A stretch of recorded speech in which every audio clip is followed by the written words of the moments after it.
Bienvenidos a este análisis jurídico profundo sobre uno de los hitos más trascendentales y alarmantes en la historia del derecho procesal en América Latina. El día de hoy examinaremos el caso de Daniel García Rodríguez y Reyes Alpizar Ortiz contra el Estado mexicano, resuelto por la Corte Interamericana de Derechos Humanos en el 2023. Este asunto puso bajo la lupa internacional dos figuras legales sumamente controversiales, que chocan directamente con los principios del debido proceso y los derechos humanos, el arraigo y la aprehensión preventiva oficiosa. Para comprender la magnitud de este caso, es necesario remontarnos al año 2001, cuando ocurrió el lamentable asesinato de María de los Ángeles Tames Pérez, regidora del municipio de Atzipán de Zaragoza, en el Estado de México. En el marco de las investigaciones conducidas por la entonces Procuraduría General de Justicia del Estado, Daniel García Rodríguez fue detenido en febrero del 2002 y Reyes Alpizar Ortiz en octubre del mismo año. La autoridad señaló como probables responsables del homicidio, pero, en lugar de ser puestos inmediatamente a disposición por una autoridad judicial independiente, fueron sometidos a un régimen de confinamiento conocido en la legislación mexicana como arraigo. El arraigo al que fueron sometidos duró 45 días para Daniel y 60 días para Reyes. Durante este periodo de detención procesal, las víctimas estuvieron completamente aisladas, incomunicadas y desprovistas de cualquier derecho o defensa técnica y adecuada.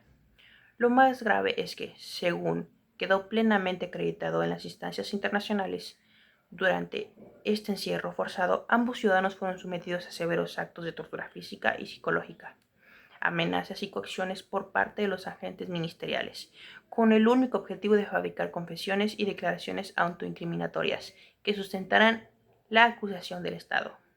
Tras concluir el arraigo, se les dictó auto de formal prisión y se ordenó su reclusión bajo la medida de prisión preventiva. Lo que debió haber sido una medida cautelar estrictamente temporal y excepcional se convirtió en una condena anticipada. Daniel García y Reyes Alpizar permanecieron bajo prisión preventiva por más de 17 años, sin que el Estado mexicano les dictara una sentencia de primera instancia. No fue sino hasta el año 2019 que, debido a la presión de organismos internacionales, se les permitió continuar su proceso en libertad mediante el uso de un brazalete electrónico.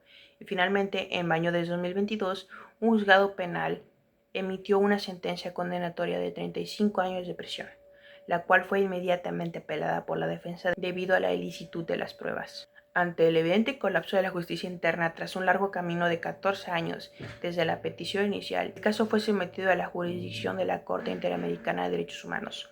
En su análisis de a fondo, el Tribunal Internacional desmenuzó el catálogo de derechos humanos violados por el Estado mexicano. La Corte concluyó de manera unánime que se vulneró el derecho a la libertad personal, el derecho a la integridad personal por los actos de tortura, el derecho al ser oído por un juez independiente de forma inmediata y de manera rotunda, el principio fundamental de presunción de inocencia y las garantías judiciales mínimas del debido proceso. El núcleo del fallo internacional se centró en la inconvencionalidad intrínseca de las leyes mexicanas. La Corte determinó que el arraigo es una medida restrictiva que subvierte el orden legal, pues detiene a una persona para investigar en lugar de investigar para detener. Asimismo, analizó de forma severa la prisión preventiva oficiosa, concluyendo que la aplicación automática de esta medida, basada únicamente en el tipo de delito, sin que un juez evalúe de manera justificada el peligro de fuga o el riesgo procesal en el caso concreto, equivale a una detención arbitraria que viola la Convención Americana sobre Derechos Humanos. Por estas razones, en enero de 2023, la Corte Interamericana de Derechos Humanos emitió una sentencia histórica condenando al Estado mexicano.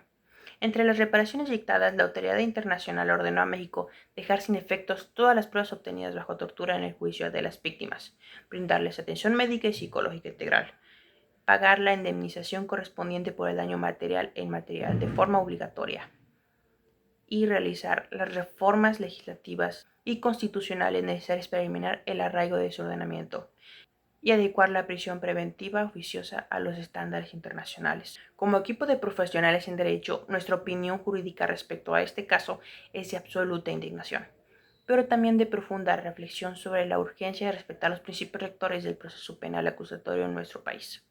El calvario de 17 años vivido por Daniel y Reyes es el reflejo vivo de las peores prácticas del viejo sistema inquisitivo mixto.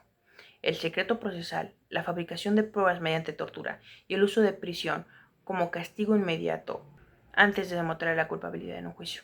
Aunque las detenciones ocurrieron antes de la reforma de 2008, el hecho de que su encarcelamiento se prolongara de forma automática durante tantos años demuestra que los resabios punitivistas e inquisitivos siguen vigentes en las leyes de nuestro país. Consideramos indispensable que el Estado mexicano acate con total humildad y rigor técnico la asistencia de la Corte Interamericana.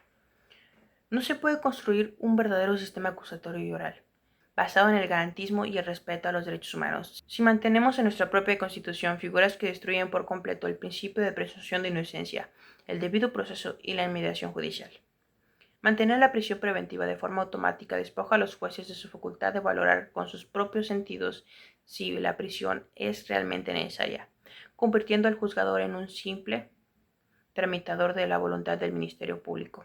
Este caso debe quedar grabado en la memoria jurídica de México como el recordatorio de que la seguridad pública jamás puede alcanzarse mediante el sacrificio de las garantías individuales de los ciudadanos.